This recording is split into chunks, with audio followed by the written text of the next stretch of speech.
aí vem 14.3, ele volta a falar das questão das figuras.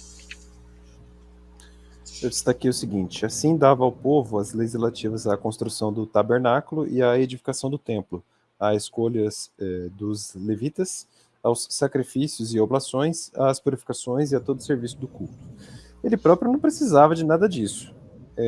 Desde sempre a plenitude de todos os bens e contém em si mesmo todo aroma de suavidade e toda a exalação dos perfumes. Quer dizer, ele próprio não é nem no estalar de dedos, né? Quer dizer, basta que ele imagine que já tem. Então, enfim. Sim.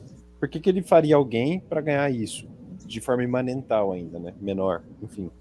Antes mesmo de Moisés existir. Mas educava um povo sempre inclinado a voltar aos ídolos, dispondo-o, por múltiplas etapas, a perseverar no serviço de Deus. Alguma coisa aí, Aldrin? Sim. O que ele fala logo em seguida disso é algo que é interessante. Por meio das coisas secundárias, chamavam-o as principais. Isto é, pelas coisas figurativas, as coisas verdadeiras. Pelas temporais, as eternas. Pelas carnais, as espirituais. E pelas terrenas, as celestes. Então Deus usa de artifícios da terra para fazer com que a gente veja algo que está para além da terra, né? Enfim, todos esses preceitos do Antigo Testamento, o Irineu coloca nesse saco, né? Uhum. Então, se a gente, sei lá, se os judeus eles eram instruídos a fazer sacrifícios para Deus, era não porque o sacrifício fosse o principal, né? O sacrifício é secundário, mas o sacrifício, enquanto algo secundário, ele chama para algo principal, que é o quê? Que é a lembrança de que Deus existe, de que Deus está ali, que a gente tem de lembrar dele, tem de agir em favor dele, né? Enfim, eu não sei quais outras funções o sacrifício tinha, né? Talvez preparar simbolicamente o sacrifício da liturgia, né? A gente até vai falar um pouco mais disso hoje, mas, enfim, a própria circuncisão, né? Tem alguma coisa, eu lembro de um autor falando que alguma coisa em específico tinha a função de lembrar o tempo todo os judeus da existência de Deus. Acho que era alguma oração antes das refeições. Os preceitos sobre não comer determinados animais. Famoso, claro. Sim. Algum autor, eu acho que foi Irineu mesmo, falou que isso tinha de fazer com que até na hora de comer eles se lembrassem de Deus. Né? Tipo, opa, sim, Deus está falando pra gente não fazer isso. Não porque fazer aquilo fosse realmente ruim, né? Porque aí que tá, isso é secundário, não é principal. A comida não é o principal. A comida é totalmente secundária. Eu acho que é no começo de Justino de Roma isso aí. Justino fala disso também, verdade. Mas é porque aquela comida, ela é secundária e ela aponta para o principal, que é Deus. Você deixando de comer a comida, você vai lembrar de Deus, né? Porque é Deus que está falando para você fazer aquilo. E como você come todo dia você vai lembrar desse negócio. Então, pelas coisas figurativas, você chega às verdadeiras, né? Pelas temporais, as eternas. Pelas carnais, as espirituais. Pelas terrenas, as celestes. Né? Então, Deus usa desses artifícios para fazer com que a gente se lembre de coisas que são do céu. Ainda que nem sempre a gente tenha essa consciência, né? Mas certamente, o fato de um judeu, sempre que for comer, pensar nisso, certamente é uma forma de manter Deus vivo na cabeça dele, né? De manter a ideia de que Deus está ali, que Deus está protegendo, que Deus tem um plano, né? Isso aí certamente vem à mente dele com muito mais frequência, porque ele tem esse hábito de se lembrar de Deus. Então aí Deus usando uma coisa secundária, corpórea, que é a comida, que a princípio tanto faz, para lembrar de uma coisa que tem muito mais valor. Né? Aí depois vem Deus quis o bem do homem, e aí ele fala de lei natural de novo. Pode fazer, pode ler. Deus admoestando-os primeiramente com preceitos naturais, que desde o início estão gravados nos corações dos homens, isto é, com o decálogo, que todos devem observar para salvar-se, não pediu mais nada deles. Ele fala que no começo Deus só pedia aquilo que é mais natural ao homem, né? Ele fala aqui do decálogo, né? Então os 10 mandamentos, segundo o Irineu, fazem parte de uma lei natural, né? Fazem parte daquilo que já está inscrito no coração dos homens e que ninguém precisa falar para eles. Todo mundo sabe que matar é errado. Você não precisa de ninguém para falar isso.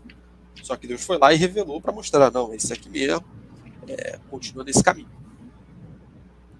e, enfim, todas as outras coisas que tem nos 10 mandamentos são coisas que, enfim, o homem, ele está dando a entender aqui, né, que são coisas que o homem ele percebe por si mesmo, ele não precisa de, enfim, é algo que já está no coração dos homens. Enfim, esse é um pouco o espírito de uma lei natural, né, tipo, é algo que está ali na própria constituição humana, que é imutável, né, dado a habilidade da natureza humana, algo que não vai mudar e que o ser humano meio que já sabe, né? Todo mundo sabe que matar é errado, né? Isso tem um fundamento na própria natureza dele, do ser humano. Aí depois 15.2, o que eu marquei aqui?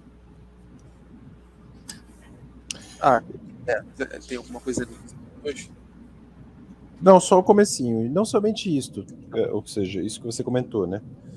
O Senhor ainda declarou que algumas prescrições lhe foram impostas por Moisés por causa de sua dureza e insubmissão. Quer dizer, ele ainda trouxe algumas regras do tipo assim, ó, vocês são tão teimosos que eu vou colocar mais uma regrinha aqui.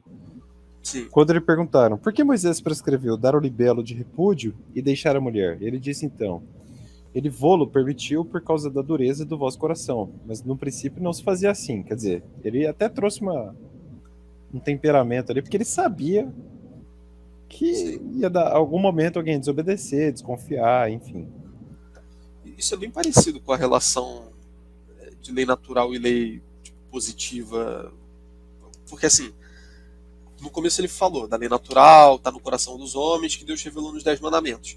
Uhum. E aí aqui, que tu leu agora, ele está falando que o Senhor revelou para Moisés algumas leis que são circunstanciais, né? Tipo, olha, nesse momento aqui é melhor que a lei, que não é ligada à lei natural, mas que ela manda obedecer, mesmo assim. Desde Sim. que não seja uma lei que afronta a razão natural, algumas prescrições extras são ok, são oportunas. Que é exatamente isso aqui. Exatamente isso aí. Também. Não é? Também, sim. Exatamente. Mas não, sim. Uhum. Muito interessante isso. Muito. Me ligado nisso antes. A circuncisão é um sinal, não causa da salvação. Opa, desculpa. Não, tem coisa antes disso.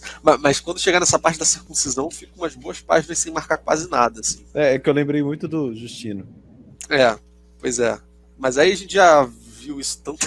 Na verdade, daqui em diante já começa. Eu grifei menos. Sim, total. Eu também. Tá. Sem entrar então na parte da circuncisão ainda, em 15.2. Se, portanto, encontramos também no Novo Testamento que os apóstolos deram alguns preceitos como concessão por causa da incontinência de alguns, para que não se obstinassem e desesperando completamente da sua salvação, não se afastassem de Deus. Calma aí, vou ler de novo que a entonação deu uma bugada aqui. Se, portanto, encontramos também no Novo Testamento que os apóstolos deram alguns preceitos como concessão, ou seja, de maneira contingente, tipo esses preceitos extras do Moisés aí, que a gente falou, por causa da incontinência de alguns, para que não se obstinassem e, desesperando completamente da sua salvação, não se afastassem de Deus, não devemos nos admirar se, já no Antigo Testamento, o próprio Deus quis fazer alguma coisa parecida para o bem do povo. E aí ele explica aqui, né? Atraía-os com as observâncias citadas anteriormente, com essas observações extras, para que, por meio delas, tendo mordido no anzol salvador do decálogo e sido preso neles, não voltassem à idolatria, não se afastassem de Deus e aprendessem a amá-lo com todo o seu coração. Aí volta o exemplo, sei lá, dos preceitos alimentares, né? O que Deus está fazendo é exatamente isso que ele descreveu aqui, né? Quando ele fala para os judeus sempre tomarem cuidado com o que eles vão comer, ele está meio que fazendo com que eles caiam nesse anzol, né? Ele fala que eles mordem o anzol do Salvador, né? Porque é isso, eles conscientemente eles não estão pensando, nossa, isso aqui está me deixando uma pessoa mais piedosa, mais religiosa. Só que na prática tá, né? Porque eles estão lembrando de Deus. Então eles meio que, é exatamente isso, eles mordem o anzol, né? Eles caem na pegadinha de Deus ali, né? Tipo, Deus está ali por trás, eles fazem o que Deus quer sem eles mesmos perceberem, né? Isso é interessante pra caramba, né? Então eles mordem no anzol do Salvador.